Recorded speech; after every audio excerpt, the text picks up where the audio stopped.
Hello dear students. Today I am going to discuss new chapter from your class 5 NCERT English book. The name of the chapter is Around the World, which is given in your unit 9. So before we discuss the chapter, let's talk about a little bit about this chapter. This chapter is basically adapted from the novel Around the World in 80 Days. And this novel was written by Jules Verne.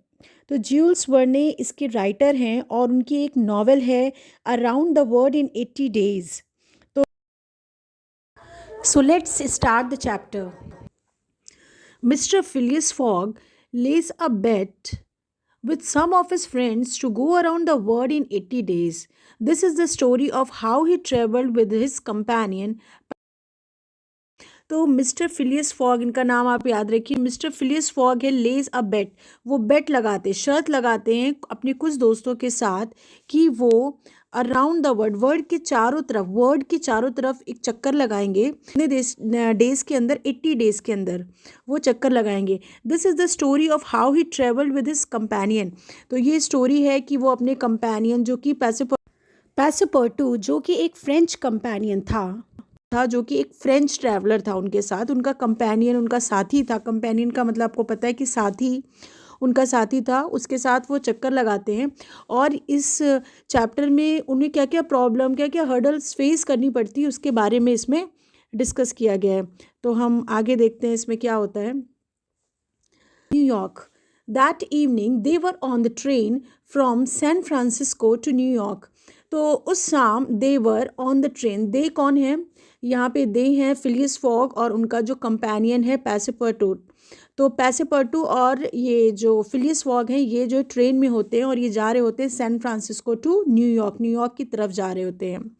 There was which was 3786 miles away. तो ये दूरी दी गई है San Francisco से New York की, वो कितनी है? 3786 miles away. In 7 days a train would take them from Pacific to Atlantic Ocean. तो 7 डेज़ के अंदर जो ये ट्रेन है इनको पैसिफिक ओशन से अटलांटिक ओशन की तरफ लेकर जाएगी. The train steam through California at full speed. तो जो ट्रेन है वो कैलिफोर्निया से फुल स्पीड में गुजरती है. गुजरना, स्टीम थ्रू का मतलब, यहाँ पे स्टीम थ्रू का मतलब है कि वो कैलिफोर्निया से बहुत ही फुल स्पीड, बहुत तेज़ स्पीड में गुजरती है. It cross A steep mountain. Steep का मतलब होता है जो कि ऐसे कोई खड़ी चढ़ाई. अगर स्टीप है माउंटेन, लेकिन यहाँ पे क्या दिया? It cross the steep mountain slopes. तो मतलब कि वो स्लोप्स एकदम सीधी खड़ी हुई जैसे चढ़ाई और सीधी खड़ी हुई ये ढलान. ठीक है, तो वो स्टीप माउंटेन स्लोप से गुजरती है. Deep canyons. तो कैनियंस क्या होता है कि जब दो पहाड़ ऐसे बने हुए हैं, ठीक है, दो माउंटेन है, तो उसके बीच की जो घाटी का एरिया होता है, यहाँ पे कभी कभी छोटी छोटी नदियाँ बह रही होती है, ठीक, तो दैट इज़ कैनियन. तो ये डीप कैनियन से गुजरती है बहुत सारे. And hair raising curves. Hair raising का मतलब होता है कि रोंगटे खड़े कर देने वाले कर्व्स. क्योंकि आप खुद सोच सकते हैं कि अगर वो माउंटेन में गुजर रही है तो कितने कितने हेयर रेजिंग कर्व्स का मतलब कि डर लग जाए, ऐसे रोंगटे खड़े कर देने वाले कर्व से होकर गुजरती है. उसके बाद थ्रू अ फ्यू टनल्स मतलब जो टनल बने होते हैं जिसके अंदर से ट्रेन गुजरती है. सुरंग जिसको कह सकते हैं, पहाड़ों को काट के बनाई जाती है. टनल्स एंड ब्रिजेस, जो पानी के ऊपर जो ब्रिज बनाए जाते, ठीक है, तो उन ब्रिजेस से ये जो ट्रेन होती है ये गुजरती जाती है. Suddenly, the train slowed down as a herd of buffaloes charged across the railway track. तो उस अचानक, सडनली का क्या मतलब होता है? अचानक से. The train slow down. तो ट्रेन जो है वो धीमे हो जाती है. As a herd of buffaloes. तो ये हर्ड मतलब क्या हुआ यहाँ पे? हर्ड का मतलब होता है झुंड. एक बफेलोज क्या है? भैंसों का एक झुंड है. That charge across the railway track. वो रेलवे ट्रैक को पे चार्ज अक्रॉस मतलब कि रेलवे ट्रैक पे धावा बोल देता है, बिल्कुल एकदम रेलवे ट्रैक के सामने वो सारे आ जाते हैं. The train was force to stop till the procession pass like a great brown river. और ट्रेन को रुकना ही पड़ता है तब तक, till the procession passed like a great brown river, जब तक कि वो पूरा जो झुंड है वो पूरा बहुत सारे जो बफेलोज का हर्ड है वो उसको क्रॉस नहीं कर जाता। और जब वो क्रॉस करता है तो इस passed like a great brown river, तो ऐसा लगता है कि कोई बहुत बड़ी भूरे रंग की एक नदी बह रही हो। इतने सारे नंबर्स होते में वो सारे बफेलोज होते हैं। The herd took a full 3 hours to cross the tracks. तो इस पूरे ट्रैक को क्रॉस करने में इन बफेलोज को पूरे 3 घंटे लग जाते, 3 hours लग जाते हैं। And night had fallen by the time the train could move again. और जब तक कि ट्रेन दोबारा मूव करती तब तक क्या हो जाती, तब तक रात हो जाती है। देखते हैं क्या दिया हुआ। You can see in the picture कि कुछ ब्रिज है जो कि टूटा हुआ है। लेट्स सी कि क्या होता है यहाँ पे। The train headed for a steep mountain. अब क्या होती है, ट्रेन हेडेड का मतलब यहाँ पे हुआ कि जो ट्रेन है वो एक स्टीप माउंटेन की तरफ ऐसे खड़ी चढ़ाई है। इसका भी यही मतलब हुआ, स्टीप का मतलब यही हुआ, हेडेड मतलब बढ़ना। जो ट्रेन है एक स्टीप माउंटेन्स की तरफ बढ़ती है। And this was the most difficult part of the journey with its winding roads. तो ये जो इनकी जर्नी का बहुत ही डिफ़िकल्ट पार्ट होता है। क्यों? क्योंकि अगर आप माउंटेन में जाओगे तो रोड्स कैसी होती है, रोड बहुत ज़्यादा घुमावदार होती हैं, क्योंकि सीधी सीधी तो रोड्स नहीं बनाई जा सकती, तो बहुत ही घुमावदार पहाड़ों को काट काट के क्योंकि रोड बनाई जाती है, तो वाइंडिंग रोड से गुजरती है। And it was the most difficult part of the journey. They passed the highest peak of the journey. और वो अपनी जर्नी के हाइएस्ट पीक को क्रॉस करते हैं। That was 7,524 feet above the sea level. Sea level से 7,524 feet की ऊंचाई तक वो जाते हैं। तो you can learn all this fact, क्योंकि ये जो क्वेश्चंस आएंगे आपके इसमें ये सारे क्वेश्चंस पूछे जा सकते हैं। A few hours they would be out of the Rocky mountains. और कुछ ही समय बाद वो क्या होते हैं, उस रॉकी माउंटेन, जो माउंटेन वाला जो पार्ट होता है रॉकी माउंटेन के पार्ट से बाहर आ जाते हैं। After the passengers had taken their breakfast. आपको पता है passengers means the people those who were travelling, they were called passengers, had taken their breakfast, the train gave a shrill whistle. तो ट्रेन जब जो पैसेंजर्स होते हैं अपना breakfast कर लेते हैं, the train give a shrill मतलब बहुत ही ज़ोर से या बहुत ही कानों को चुभने वाली जो आवाज़ होगी, विसल अपनी सीटी जो बजती ना ट्रेन की जो हॉर्न होता है विसल देती है। And break with a jerk. और ज़ोर से ब्रेक लगता है। विद अ जर्क का मतलब बहुत झटका लगना। अगर बहुत गाड़ी बहुत तेज़ से चल रही है और अचानक से वो रुक जाए तो एक जर्क लगता है, तो दैट इज़ कॉल्ड जर्क है। And came to halt. Halt मतलब और वो रुक जाती है। क्या होता है कि आफ्टर द पैसेंजर है टेकन देयर ब्रेकफास्ट, अपना ब्रेकफास्ट कर लेते हैं, द ट्रेन गेव अचानक से वो बहुत ज़ोर से आवाज़ करती है, सीटी देती है और ब्रेक लगता है और जर्क के साथ वो एक जगह पे रुक जाती है। Passepartout a French passenger went to see what the matter was. जो पैसेपर्टू था, जो कंपेनियन था, वो क्या होता है, एक फ्रेंच पैसेंजर है, वो जाकर देखने के लिए उतरता है कि क्या क्या हो गया है। जैसे होता है ना ट्रेन कभी रुक जाती है तो लोग उतर के देखते हैं कि व्हाट्स द मैटर, वो वैसे ही पैसेपर्टू भी उतर के देखने लगता है कि क्या प्रॉब्लम है, क्या मैटर है। There was nothing to be seen, लेकिन वहाँ पे कुछ भी दिखाई नहीं दिख रहा था। The train had halted in the middle of nowhere. और ट्रेन बिल्कुल बीच में ही ऐसे ही रुक गई थी। हॉल्टेड मतलब भी होता है यहाँ पे रुकना। The train had halted at the middle of nowhere, बिल्कुल कहीं पे भी पहुंची नहीं थी, बिल्कुल रास्ते में बीच में वो रुक गई थी। There was no station in sight. और उनको कोई स्टेशन भी साइट मतलब नज़र नहीं आ रहा था कि वहाँ कोई ऐसा स्टेशन हो जिसकी वजह से वो रुक गई हो, तो ऐसा भी कुछ नज़र नहीं आ रहा था। ठीक है, तो हम आगे मूव करते हैं, क्या होता है इसमें। He heard the signal man says. तो जो पैसेपर्टू होता है जो उतरता है देखने के लिए कि क्या मैटर होता है, तो वो सुनता है, ही हर्ड, वो उसको सुनाई देता है जो सिग्नल मैन जो सिग्नल देते हैं ट्रेन को, वो कहते हैं, कह रहा होता है the train could not go on.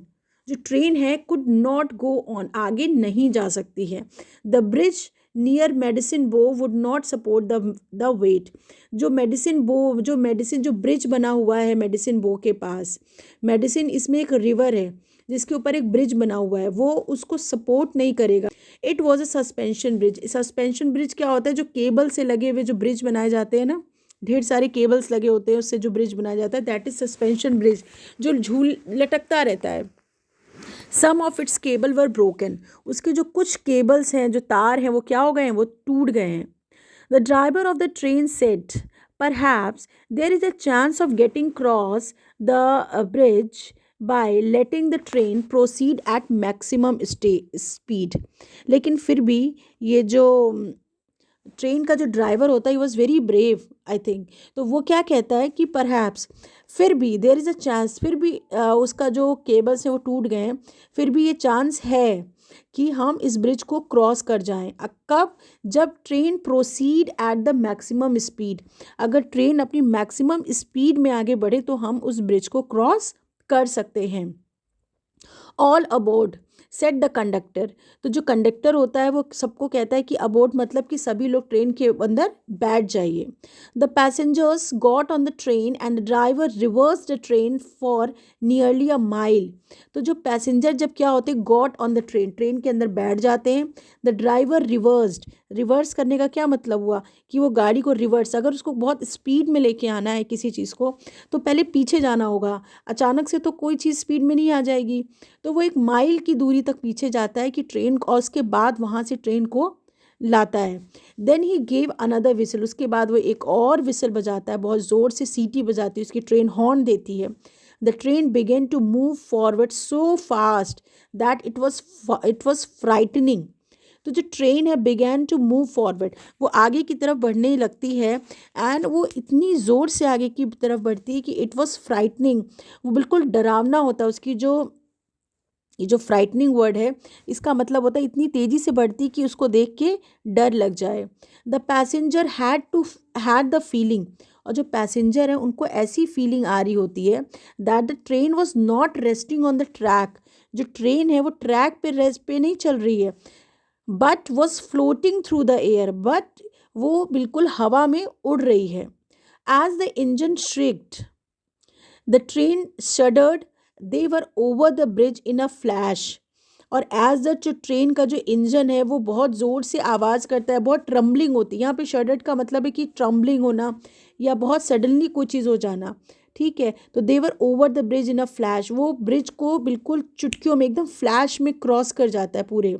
And as soon as they passed over the Medicine River, और जैसे ही वो मेडिसिन रिवर को क्रॉस करते हैं उनकी train, the bridge crash down into the raising water below, वैसे ही वो पूरा ब्रिज क्रैश होके उस रेजिंग वाटर मतलब कि बहुत ज़ोर से बहते हुए पानी के अंदर गिर जाता है. The train continued its course, लेकिन जो ट्रेन है अपने अपने कोर्स को, अपने रास्ते को कॉन्टिन्यू रखती है. दैट इवनिंग विदाउट इंटरप्शन, बिना किसी रुकावट के ट्रेन अपने, विदाउट इंटरप्शन का मतलब, इंटरप्शन का मतलब रुकावट, विदाउट इंटरप्शन बट किसी भी बिना रुकावट के उस ट्रेन उस पूरे अपने कोर्स को, जो उसको जहाँ तक उसको जाना होता है उस दिन के लिए, वो चलती जाती है. As the train move forward the next day, और जैसे ही ट्रेन नेक्स्ट डे आगे की तरफ बढ़ती है, it was suddenly attacked by 100 of Sioux Indians. और जैसे ही ट्रेन आगे बढ़ती है नेक्स्ट डे, वो ट्रेन पे फिर से एक प्रॉब्लम आती है. वो प्रॉब्लम क्या होती है? It was suddenly attacked by the 100 of Sioux Indians, a tribe of a native red Indian. तो रेड इंडियंस क्या होते हैं? रेड इंडियंस के पीछे की छोटी सी स्टोरी है, आप सुनेंगे तो यू विल लाइक इट. कि वास्को डिगामा जो होता है वो तो उसने तो खोज की होती है इंडिया की, लेकिन जो कोलंबस होता है वो भी इंडिया की खोज करना चाहता था. तो जब वो इंडिया की खोज नहीं करता, वो पहुंच जाता है अमेरिका, नॉर्थ अमेरिका. तो जब वो वहाँ पहुँचता है तो वहाँ के लोगों को, उसको लगता है कि वो इंडिया पहुँचा है, तो वहाँ के लोगों को, जो नेटिव्स होते हैं वहाँ के नॉर्थ अमेरिका के, उनको वो रेड इंडियंस कहता है. तो जो सियोक्स इंडियन ये ट्राइब का नाम दिया गया, और रेड इंडियन का इंडिया से कोई रिलेटेड नहीं है. They are basically USA, America के ही लोग हैं वो लोग, नॉर्थ अमेरिका के, राइट, वहाँ के नेटिव्स हैं. वो एक ट्राइब है, ट्राइब होती है कबीला. तो मैनी ऑफ देम, तो वो उनकी ट्रेन पे अटैक कर देते हैं. Many of them appeared from all sides, बहुत सारे लोग सारे साइड से क्या करते हैं? अटैक कर देते हैं. Jumped on the running train, और रनिंग ट्रेन, मूविंग ट्रेन के ऊपर वो लोग क्या कर देते हैं? हमला कर देते हैं. उसके बाद pulled themselves up the steps, और अपने आप को ऊपर की तरफ ले जाते हैं. And they are pulled themselves up the steps, और जो है चढ़ जाते हैं, जंप कर देते हैं, पहले सबसे ऊपर तो ट्रेन के मूविंग ट्रेन के ऊपर जंप कर देते हैं। देवर आर्म्ड विद राइफल्स, और उनके पास राइफल्स होती हैं। Some of the travellers had revolvers, तो कुछ जो ट्रैवलर थे जो कि ट्रैवल कर रहे थे उस ट्रेन में, दे हैड रिवॉल्वर्स, उनके पास रिवॉल्वर्स होती हैं। They defended themselves bravely by answering with pistol shots. तो यहाँ पे डिफेंडेड का मतलब है कि अपने आप का बचाव करना। Defended means to protect themselves, तो अपने आप को डिफेंड करते हैं कैसे, बहुत ही ब्रेवली, बहुत ही बहादुरी के साथ डिफेंड करते हैं। By answering with pistol shots, वो लोग भी शॉट करते हैं अपने राइफल से और अपने आप को डिफेंड करने की कोशिश करते हैं। ठीक है, तो इसके बाद क्या होता है देखते हैं हम लोग। यहाँ पे रेड इंडियंस का देखो आप, you can see the picture कि ये देखो यहाँ पे रेड इंडियंस हैं जो कि जिन्होंने क्या किया हुआ, एक ट्राइब्स है जिन्होंने इस पे अटैक किया। तो ये यहाँ पे चढ़ जाते हैं, ठीक है, चढ़ जाते हैं, कोई कोई इधर से, हर तरफ से ये पूरी तरीके से इस ट्रेन पे, मूविंग ट्रेन पे क्या कर देते हैं, अटैक कर देते हैं। उसके बाद क्या होता है, बस this is the last stanza. The conductor cried out, जो कंडक्टर होता है वो बहुत ज़ोर से चिल्लाता है। The train must be stopped और वी आर लॉस्ट, ट्रेन को जरूर रुकना पड़ेगा, नहीं तो हम तो गए। वी आर लॉस्ट मतलब हम तो मतलब मर जाएंगे। We are lost. I will go said Passepartout, जो पैसपर्टू होता है वो कहता है कि मैं जाऊँगा, I will go. He was very brave I think, तो वो कहता है कि मैं जाऊँगा। He open a door and unseen by the red Indians he slipped under the racing train. तो वो क्या करता है, ही सेड, पासीपटू कहता है, ही ओपन द डोर, वो धीरे से डोर को ओपन करता है, unseen by the red Indians, कि जैसे कि कोई भी रेड इंडियंस उसको देख ना पाए। उसके बाद ही slipped under a racing train, और रेसिंग जो ट्रेन है रेस करी उसके नीचे चला जाता है, और होल्डिंग अ चेन, वहाँ पे कोई चेन लगी उसको होल्ड कर लेता, पकड़ लेता है। Holding to the chain he slowly reach the engine, और धीरे धीरे करके वो इंजन के पास पहुंच जाता है। सपोज करो कि ये इंजन है और यहाँ पे बहुत सारे डिब्बे, किसी डिब्बे में वो बैठा होगा, किसी कोच में, और यहाँ से सपोज करो कि वो नीचे नीचे, जिससे कि कोई रेड इंडियन उसको देख ना पाए, यहाँ से करते करते यहाँ पर इंजन के पास पहुँच जाता है। फिर उसके बाद क्या होता है, and then he separated the engine from the coaches. तो ट्रेन को रोकने का यही तरीका था कि वो क्या करे कि इंजन्स को सेपरेट कर दे सारे कोचेस से, दिस एंड दे, तो यही वो करता है, वो वहाँ पहुँचता है और सेपरेट कर देता है इंजन को सारे कोचेस से। They started to slow down, तो इससे क्या होता है कि जो इंजन होता है वो तो आगे चला जाता है, और लेकिन जो पीछे के डिब्बे होते हैं, जो कोचेस होते हैं, वो धीरे धीरे क्या होते हैं, स्लो डाउन होने लगते हैं। They had near the station where soldiers attracted by the sound of shots. तो दे हैड नियर स्टेशन, तो वो लोग का जो इंजन होता है वो तो आगे बढ़ जाता है, लेकिन जो पीछे के भी डिब्बे आ रहे होते हैं तो वो एक स्टेशन के पास होते हैं। स्टेशन वेयर सोल्जर्स, जहाँ पे सोल्जर्स होते हैं, attracted by the sound of shots, तो वो उनका जो ध्यान है वो जो शॉट्स होती हैं, जो आवाज़ें हो रही होती हैं गोलियों की, उसकी तरफ अट्रैक्ट हो जाता है। हरीड टूवर्ड्स द ट्रेन, और वो तुरंत, हरीड का मतलब तुरंत ट्रेन की तरफ चले जाते हैं। The red Indians on the board saw them and quickly jumped of, तो जैसे ही जो रेड इंडियंस होते हैं वो देखते हैं कि जो सोल्जर्स आ रहे हैं, तो वैसे ही वो क्विकली क्या होते हैं, jump of before the train stopped entirely, तो इससे पहले कि वो ट्रेन पूरी तरीके से रुके वो ट्रेन से जंप करते हैं और वहाँ से भाग जाते हैं। तो दैट वाज द स्टोरी, और जो कि जूल्स वर्ने ने लिखी है, adapted from the around the world in 80 days. So इसके बाद हम लोग इसके जो एक्सरसाइजेज हैं उसको नेक्स्ट वीडियो में डिस्कस करेंगे। I hope you have understood the chapter. So that's all for this video. Thank you to all of you. Now you can read your book and read the chapter once again. You will be able to understand it very quickly, and exercises we will do in the next chapter.